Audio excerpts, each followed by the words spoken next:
What's up, guys? Today we're going to talk about the pros and the cons of the Irrigreen smart sprinkler system.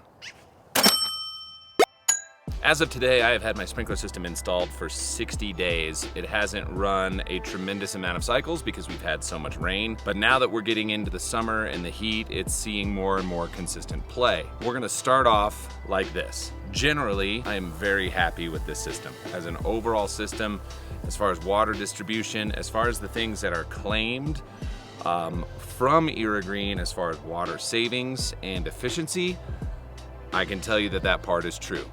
Now, let's kind of go through what I've seen over the last 60 days, what problems I have had, and the successes and where this really shines best for you guys. So let's go ahead and throw a problem out there first. This head right here is not the original one that came with the system. This is a replacement head. Why? There was something wrong with the first head that I installed. That's why I made this little short video.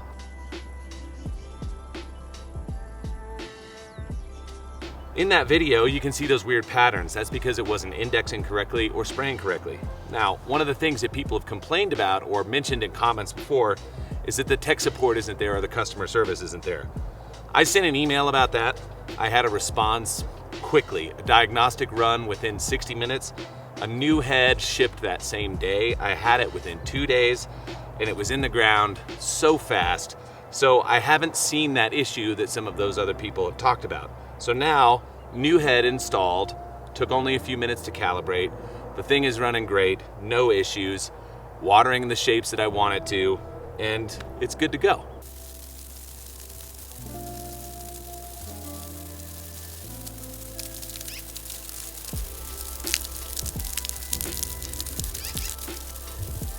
Now, with any new technology, you expect there to be some issues, right? You've got to go through the steps. As it becomes more and more widely adopted, those things start to get fixed more and more rapidly if there are issues, because the more people who use it, the more chances there are to fix things that come up. That's just how development is going to work. So what I did out here, just to see, so I could get a good idea of what a good comparison was, I left this area behind me to just run through my Rainbird system and gave the main body of the lawn to the Irrigreen as well as my golf green so I could see the differences. Now, I'll tell you this, here's a couple of things that are worth note, and I'm not necessarily going to put this on the con side, but it's something to be considered. The amount of water that comes out of the heads it's pretty high volume, okay? So if you were to take a flat piece of ground, bare dirt, seed it, and not get that seed pushed down and into the ground or covered well, you will see that push off. That will happen. I can see in certain places on my green where I've done overseeding and things like that, where the seed can kind of tend to move or float a little bit. I'm talking a little bit. It doesn't wash things out, but it can move seed a little bit. So that's something to pay attention to if you're starting from scratch and you're seeding and you're using one of these systems. As far as the volume of water, how the water is consistent coming out of the heads, the distribution of the water, it works great. Up here on the lawn, plenty of saturation down deep, no runoff. It's working just perfectly. Same with the green. I don't get any runoff. I don't see anything pushing off the side. There's no pooling. There's nothing like that. It moves at the correct pace. It absorbs into the ground very, very well. Now, as an add-on, and I want to make sure that I reiterate this a lot. If I had done this as a fresh install, I would have done it exactly by the book. 1-inch line, single basic trunk line, heads along the way. But I didn't. I'm running through a 3/4 inch line, which is giving me a little bit less volume of water. And I put it on old stations and capped and adapted my system to work with this. And it works just fine. Could it be better? I actually don't know because I don't have an experience with it hooked up the regular way. I only have it this way. So if you're considering the system, just keep that in mind. A fresh install on fresh ground, these make the most sense. I think one of the cool things here now is this new app is so much better than the old one. It makes the system so much easier to understand and so much easier to use. And the connectivity is way better than the old one before. But something like this. So I'm just gonna do this quick run. I've got a picture of the lawn here. That's pretty common now in most of the smart sprinkler apps. You can see those all over the place.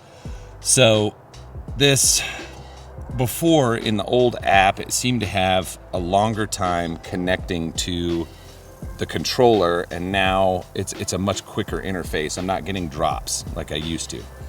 So from here, you can pretty much do everything. It's so simple. There's just my 3 heads right there, easy to adjust everything else. Now, another cool thing is you can always check and see what your water usage is, and I do love this because there are flow meters in the heads. It's going to tell you how much water is actually passed through that head.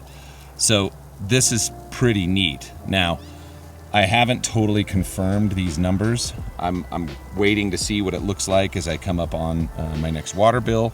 But now, here's where I want to show you one of the major pros and where this thing really shines.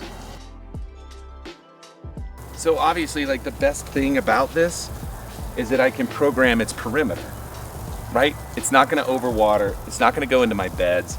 It's just going to move along the line to which I set it and water in a square, a diamond, whatever kind of shape that you need to. So that's pretty neat, but it's more than just the ability to water in a custom shape. We're gonna kick on 2 of my older stations, and I wanna show you just sort of the lack of efficiency. When we're able to keep water in an area and we don't have to overlap it, we don't have to bring another head in, we're cutting wasted water. We're not overwatering certain areas, underwatering others. We're getting consistent water across the board. So let me shut this down and turn on 2 of the stations down below so you can really get a good idea of the difference in coverage and waste. We're gonna start with this station right here, and you can see how it sprays. And let me just point this out real quick. Behind me, with the Irrigreen system here with the 1 head, I'm watering kind of down towards the trampoline and around the front of it, but it doesn't reach all the way around. That's one of the reasons that I have the other system back there. So let me kick that one on. This is the lower trampoline area right here. We're just gonna do a very fast run on that real quick.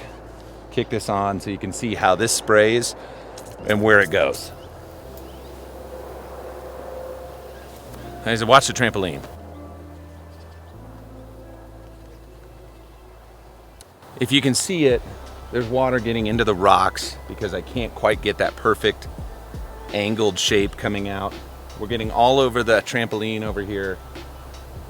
But this would be sort of consistent. Now, that trampoline really screws things up, okay? Don't get me wrong, that's probably not the best thing to put in the middle of a yard. It would have been better if it was like mulched and I didn't do grass behind it, but this, I do what I want. So that's what you would get traditionally. Now that's gonna shut off, and then I'll kick on the station just above it that runs the upper area. And again, this was the most efficient way that I could put this together, okay? So now here comes our upper trampoline area with some MP rotors on it.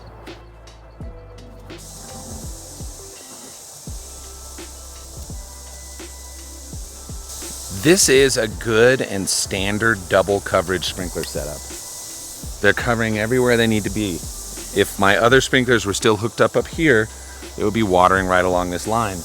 But you can see how much crossover they're going to have, and there'll be areas in the middle that are going to get twice as much water as edges. No matter what we do, that's just the way it is. The patterns are going to make that huge overlap. So just with what's watering onto the trampoline now, we could figure how many gallons that might be in the course of a year, but all that's doing is watering the weeds underneath it. This alone, when you start thinking about where you have head placement, where sidewalks are, driveways, you know, anything that could be like an odd shape where your sprinklers are running over, this is really where these Irrigreen shine. So here's a couple other little fun facts for you, and I think that this really is what is gonna sort of set apart what I'm doing versus any of the other ones you might see out there.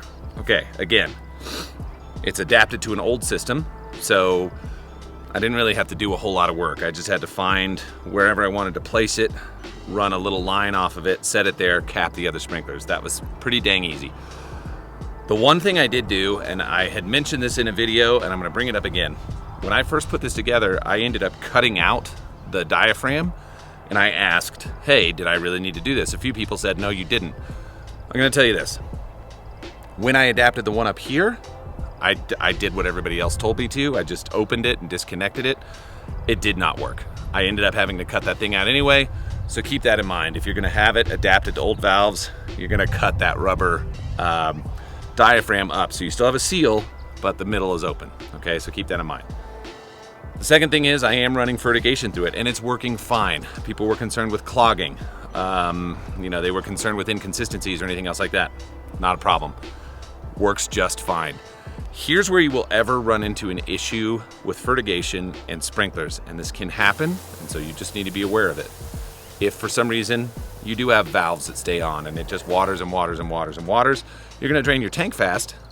Is that necessarily a problem? Well, that area is gonna be very, very, very well fed. Or what if a sprinkler gets stuck and it's just running on one angle? That can happen too. It's just gonna keep feeding that one area. You're gonna run the risk of burn or something like that. So there is something to look out for if you're ever gonna do these fertigation tanks. But for the most part, the fail rates are next to zero. So while that can happen, doesn't mean it will happen. Overall, the process works great. And honestly, if you were setting up a sprinkler system from scratch, Irrigreen, easy flow. Just do it. Spend the money, get it done so that you are not wasting, so that you are precision watering. You can feed like anything you want to through that tank. You can be constantly changing your mixes, and all you're doing is one step, unscrewing a cap, pouring in and leaving. And the rest of this just takes care of itself. 60 days in, I'm very happy. Yes, bump or two in the road, fine. Anytime you adapt to something new, that's the way it goes. I'm not seeing any issues that would cause me to not want to do this system or to not want to suggest it. In fact, I've got a number of people who I've brought over here to just show, and they're getting so pumped up, they're all gonna be ordering systems for their own places. I'm gonna give it about, right now, it's around an A- score. It's not fully there. I give it around an A-, maybe B+. B+, A-, kind of a gray line there.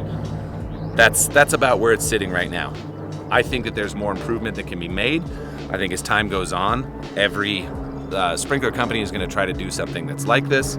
I think we're just on the front edge of it, and with that, you know, we gotta wait for all the rest of the technology to catch up. So, if you have questions about it, you can ask me.